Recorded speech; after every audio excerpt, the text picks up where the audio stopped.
Olá pessoal, sejam bem-vindos a mais um episódio das Dicas do Vernalha, mais uma vez à luz de velas. Quem quiser conhecer um pouquinho mais do meu trabalho, dá uma chegada lá no meu site, que é o vernalha.com.br, ou também no blog, que é o dicasdovernalha.wordpress.com. Os links estão na descrição do vídeo.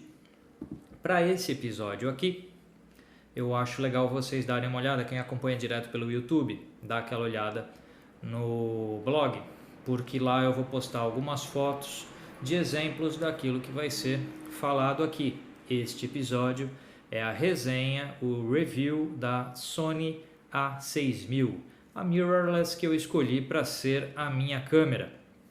Então vamos conversar um pouco sobre isso, um dos motivos para esse review estar sendo aqui feito à luz de velas, para explorar as potencialidades de uma lente que está sendo utilizada nessa câmera, que é a Zeiss Twitch 32mm com abertura 1.8.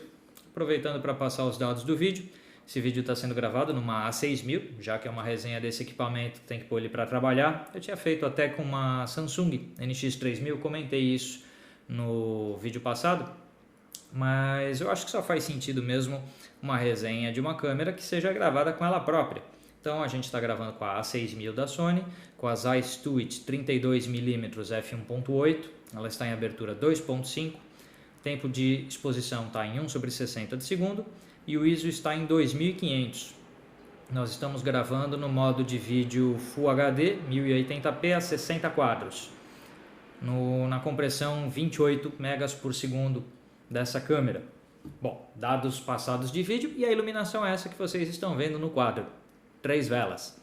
Não custa a gente testar os limites do equipamento. Quando eu testei a A7S, a gente fez o vídeo a ISO 51200 com apenas uma vela. Acho um pouco de sacanagem com uma câmerazinha pequena como a A6000 a gente tentar fazer um vídeo com uma vela só. Se eu tivesse aqui com uma lente com abertura maior do que 1.8, a gente podia até tentar essa brincadeira. Mas por aqui vamos ficar em 2.5 de diafragma, podia abrir até 1.8 e trabalhar com a Zeiss Twitch 32mm. Bom, vamos conversar um pouquinho. Vai ser uma resenha e ao mesmo tempo uma explicação do porquê eu escolhi essa câmera como a minha câmera. Porque a gente vai passar como resenha pelos itens que me fizeram decidir por ela. Vamos considerar que antes de trabalhar com essa câmera, eu estava trabalhando com a Canon, com a 7D e a 70D. Também utilizava esporadicamente câmeras full frame da Canon, como a 6D, a 5D Mark II e a Mark III, mas só em trabalhos que realmente precisassem de um desempenho de baixa luz melhor do que aquele que era oferecido pela 7D e pela 70D.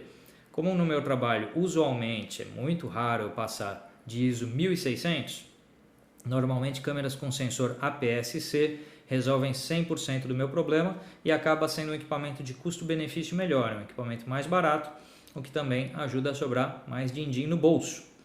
Vamos levar aqui, eu anotei algumas coisas, deixa eu passar para vocês o que eu levei em consideração na hora de pensar nessa troca da 70D e da 7D para a A6000 da Sony. Coisas que eu levei em consideração, que fatores? Eu acho legal que cada um de vocês leve esses fatores em conta quando vai pensar na compra de um equipamento. Deixa eu dar um golinho d'água que velas secam a garganta. Vamos lá. Primeira coisa que eu pensei foi, vamos pensar no básico, resolução de imagem. A Sony A6000 tem 24 megapixels, a 70D tinha 20 megapixels e a 7D 18. Se eu precisasse subir a contagem de pixels na Canon, eu ia ter que passar para 7D Mark II ou para 5D Mark III. Essas duas câmeras são mais caras do que a A6000 da Sony. Então aí já era um ponto para eu pensar, se eu quero uma resolução melhor do que a que eu tenho, dentro de que investimento eu vou fazer isso. Então 24 megapixels era uma evolução de resolução por um preço bastante competitivo que é o dessa câmera. Outra coisa que eu levei em consideração, ainda em qualidade de imagem, alcance dinâmico. O alcance dinâmico do sensor de captura de imagem da A6000 é de 13 pontos e meio, 13 valores de diafragma e meio, enquanto que as melhores câmeras da Canon, se eu pegar a 5D Mark III, ela faz 12 pontos e meio. Então eu estou com uma câmera que, apesar de menor e mais barata, e não sendo full frame, ela tem um alcance dinâmico melhor do que as melhores câmeras da Canon. Alcance dinâmico é uma coisa importante para mim, porque eu gosto de ter todas as nuances e tonalidades numa imagem para na pós-produção eu decidir se eu quero contrastar mais, estourar uma alta luz ou não. Mas eu preciso desse registro, e quanto maior o alcance dinâmico, melhor o registro de tons que uma câmera pode dar para mim. Esse era um dos motivos da escolha também de uma câmera que usasse um sensor de captura da Sony. Eu podia pensar, por exemplo, na Nikon D7200 ou na Nikon D5500, que são câmeras com sensor DX, APS-C, e que carregam o mesmo sensor que está aí dentro da A6000, é um sensor da mesma família. Sensor Sony de 24 megapixels, tamanho DX. Entre essas câmeras, a Nikon, modelos D5500 ou D7200 e a A6000, a menor e mais leve dessas câmeras é a A6000. Então a essa altura eu já falei da resolução, do alcance dinâmico e do tamanho e do peso do equipamento, que são fatores que eu levei em consideração. Eu gosto de equipamentos pequenos e leves, desde o começo da minha carreira. Minha primeira câmera legal foi uma Pentax MZM, depois uma Pentax MZ50, que eram câmeras bem pequenas. E as câmeras da Canon e da Nikon, por serem DSLR, elas são geralmente meio bojudas, meio grandalhonas. Mesmo o modelo mais de entrada, o mais compactinho, tipo uma Canon Rebel ou uma D3200 da Nikon, ainda assim são maiores do que a A6000 da Sony, maiores e mais pesados, com um desempenho que acaba sendo inferior se eu pegar um modelo de entrada. Então vamos pensar que eu estou com uma câmera pequena, leve, com um sensor de captura de imagem de altíssima qualidade. O que mais que eu levei em consideração para fazer essa escolha? Desempenho de foco e de velocidade. A A6000 faz 11 fotos por segundo. Se eu quisesse um desempenho parecido com esse, de novo eu ia para a Canon na 7D Mark II. Só que o desempenho de foco da A6000 é muito melhor do que aquilo que a Canon consegue fazer. E a Canon tem um sistema de foco muito bom. Mas a A6000 consegue, em disparos contínuos, nessa sequência de 11 fotos por segundo, ter a imensa maioria das fotos focadas. Então, se você tem um objeto vindo em alta velocidade na sua direção, ainda assim ela foca todas ou a maioria das fotos. Eu fui para a cabeceira do aeroporto do Campo de Marte, que fica aqui perto de onde eu moro, e eu fiquei fotografando o avião decolando. E sequências de 11, 20, 30 fotos sem ter nenhuma delas fora de foco. Então, o desempenho de foco que essa câmera consegue ter para foto e para vídeo, o foto contínuo dela de perseguição em vídeo, é realmente muito bom. Então, a essa altura, vamos pensar assim: tamanho, peso, velocidade, precisão de foco, alcance dinâmico e resolução. Já são 6 fatores onde a A6000 está batendo nas câmeras que eu tinha, que era a 7D e a 70D. Ou seja, esses 6 fatores são superiores na A6000 ao que eu tinha. Então eu estou evoluindo o equipamento que eu utilizava em pelo menos 6 fatores. É bastante coisa. Vamos ver se eu não esqueci de nada aqui. Outra coisa, modo de vídeo. Eu falei agora há pouco que a gente está gravando esse vídeo a 1080p60, ou seja, Full HD 1080, progressivo a 60 quadros por segundo, que é um modo de vídeo que as câmeras da Canon não têm. Ou eu preciso da 7D Mark II para ter esse modo de vídeo, nem a 5D Mark III não tem. A 70D também não tem.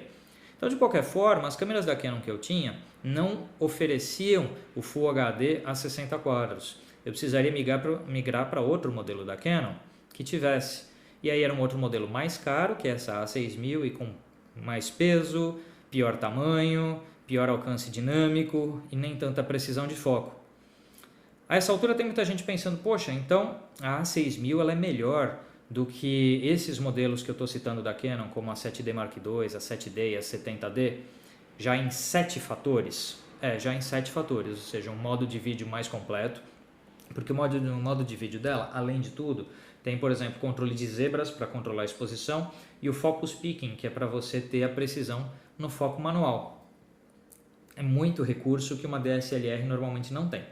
Então eu já estou falando de um modo de vídeo mais completo, menor tamanho, menor peso, maior resolução, maior alcance dinâmico, melhor desempenho de foco, maior velocidade.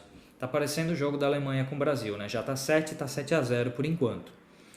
Para não dizer que tudo são flores, o que eu não gostei na Sony A6000? O que eu não gostei nela? A duração da bateria. A bateria dura muito pouco. Em gravação de vídeo contínuo, talvez ela resista aí por 1h20, 1h30, dependendo de como você está utilizando. No máximo isso. Tudo bem que uma DSLR usando Live View o tempo inteiro não dura muito mais do que isso. Não dura muito mais do que isso. Mas ainda assim eu achei que 1 hora e 20, uma duração pequena. Então você acaba tendo que ir para um dia de trabalho com meia dúzia de baterias no bolso. Então a duração da bateria é um ponto fraco da Sony A6000. Outro ponto fraco é que ela não tem conectores para microfone e para fone de ouvido. Então eu faço muito vídeo e eu não tenho como, por exemplo, gravar som sincronizado nela usando um gravador, como eu uso aqui o H4 da Zoom, e plugado ele direto na câmera, porque ela não tem entrada para isso. A Sony desenvolveu, através da sapata de flash dela, do hot shoe da câmera, uma conexão ali para microfone. E ela vende modelos de microfone próprios. A Sony tem modelos de microfone para essa linha de câmera e para outras da Sony. Só que você acaba o quê? Fechado, obrigado a utilizar um microfone da Sony. Ou você grava, como eu estou fazendo aqui, o som separado num gravador externo e vai ter que sincronizar isso depois na edição. Por isso que eu fiz lá a claquete palma no começo do vídeo. Então, de alguma forma, essa limitação é um pouquinho chata. A Sony está obrigando as pessoas a usarem o microfone dela ou de outros fabricantes que venham a produzir compatível com esse equipamento. Então, a essa altura, eu diria que assim, as câmeras da Canon têm pelo menos a entrada para microfone. Então, vamos dizer que a essa altura estamos no 7-1, né? Fez 7 gols para a Sony e 1 gol para a Canon. Na duração de bateria, a Canon teria feito mais um golzinho aí, então seriam 7-2. E outro aspecto que eu posso levar em consideração no caso da 70D é o touchscreen, que facilita muito no controle da câmera, no controle de foco durante um vídeo, que é algo que a A6000 não tem. Então nós estamos numa contagem de 7-3. É uma câmera que venceu 7 atributos em relação aos equipamentos que eu tinha e perdeu 3 atributos em relação aos equipamentos que eu tinha.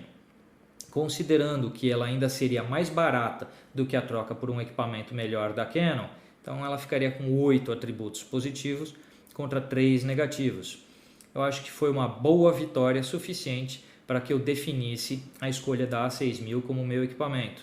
O principal, na verdade, de tudo isso que eu falei é a qualidade de vídeo que ela grava, tá? É muito parecido com a qualidade de vídeo de uma filmadora profissional como uma Sony FS100 ou até um pouquinho com a FS700, dependendo das regulagens que você está utilizando. Então você tem uma qualidade de arquivo de vídeo verdadeiramente muito boa.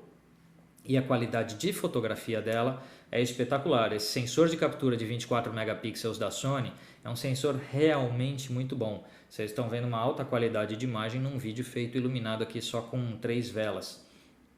Então, esta qualidade de imagem num pacotinho tão compacto, tão discreto quanto é o da A6000, é o que de alguma forma fez com que eu me decidisse por migrar da Canon para a Sony. A Canon está parada no tempo, há um tempo já, porque a evolução do alcance dinâmico na Canon não acontece. Já são anos e anos onde as câmeras da Canon com sensor APS tem um alcance dinâmico aí de 12 pontos e um pouquinho, e as câmeras full frame a 12 pontos e meio. A concorrência movida a sensores da Sony, ou seja, as câmeras Sony e Nikon, passam aí de 13,5 a 14 pontos de alcance dinâmico, ou às vezes mais que isso.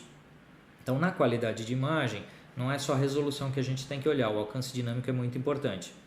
Muita gente pode perguntar do alcance dinâmico para vídeo, né? Considerando que você pode usar uma compressão de até 28 megas por segundo em AVC HD, você consegue aí pelo menos 8,5 pontos de alcance dinâmico em vídeo. Tem outros modos de vídeo dela onde você pode ampliar isso um pouco e você pode fazer saída limpa pela porta HDMI dela e aí chegar a 9,5 pontos ou até 10 pontos de alcance dinâmico em vídeo, o que é bem mais do que aquilo que a gente consegue normalmente numa DSLR.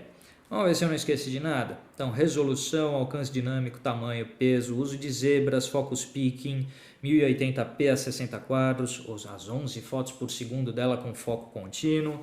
Fica faltando aí o touchscreen, os conectores de microfone, a duração da bateria que deixa um tantinho a desejar. Eu acho que isso são as características principais para olhar na A6000. Muita gente pergunta também assim, poxa, a Sony tem poucas lentes, né? Será que eu não vou ter problema numa migração, não vai faltar alguma lente? Eu acho difícil, sabe? Você tem grande angular, você tem normal, tele, tem zoom de uso geral como 24-70, 16-35, você tem macro de 90mm, tem essas lentes da Zeiss, aí a série Twitch a 32mm, a 12mm, tem um monte de lente. Se você é fotógrafo de natureza e vida selvagem e usualmente carrega para o meio do mato uma lente maior do que uma 300mm, aí você vai sentir falta, porque a lente mais longa com a baioneta E-mount da Sony vai até 240mm, é uma zoom 24-240. Então se você usa aí mais do que 300, 400mm, fotografia de esportes talvez, você sentiria um pouco de falta de uma tele mais longa. Mas fora esses usos, de forma geral a Sony tem uma linha completa o suficiente. Falta só fazer uma observaçãozinha sobre a lente do kit, né, da A6000, que é a 1650, Power Zoom 1650. É legal ela ser Power Zoom porque a gente pode dar zoom durante gravação de vídeo. Mas é uma lente que eu definiria como apenas mediana, como quase todas as lentes do kit que estão aí no mercado, né, gente? Nenhuma delas é, que lente. Acho que a melhor lente de kit é aquela 24-120 f4 que vem na Nikon D750. Mas aí a gente já está falando de uma faixa de preço bem maior. Bom, essas são minhas considerações sobre a Sony A6000, o meu equipamento de trabalho a partir de agora. Eu espero ter feito uma boa escolha. Na verdade, eu tenho certeza que fiz, porque eu já fiz alguns trabalhos e algumas coisas com ela e estou bastante satisfeito com o resultado. Se você quiser conhecer um pouquinho mais do meu trabalho, gente, dá uma chegada lá no meu site, que é o vernalha.com.br. Você que acompanhou esse vídeo pelo YouTube, dá uma chegada no blog, que é o dicasdovernalha.wordpress.com, porque eu vou postar algumas fotos que eu fiz com a A6000 lá no blog em alta resolução, que aí dá para dar uma sentida aí na qualidade do tipo de arquivo que essa câmera gera. Tá joia, pessoal? A gente se vê por aí. Até a próxima, até o próximo episódio das Dicas do Vernalha.